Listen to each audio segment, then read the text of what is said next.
C'est une alerte ou mieux une interpellation publiée sous forme de rapport, synthèse d'une enquête de Southern Africa Resource Watch, SARWA, qu'il a intitulée « À qui profite le diamant du Kasaï oriental ?»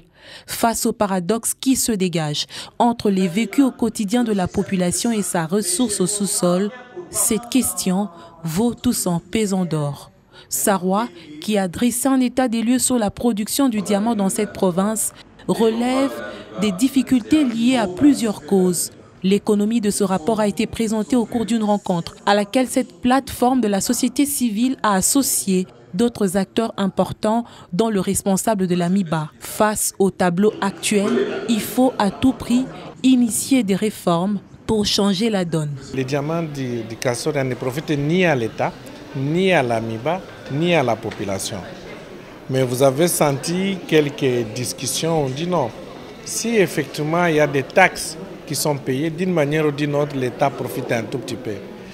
Mais c'est peut-être aujourd'hui que la MIBA va maintenant commencer à payer parce qu'il commence un peu de production, selon les déclarations du directeur général. Donc hier, quand il n'y a pas de production de cette grande industrie, donc c'est-à-dire qu'on ne peut rien attendre. Pendant qu'il y a les jugements, à côté de la MIBA, il y a une compagnie qui est gérée par les Chinois. Ça se développe, ça produit et les autres vendent. Mais on ne sent pas encore qu'il y a un changement.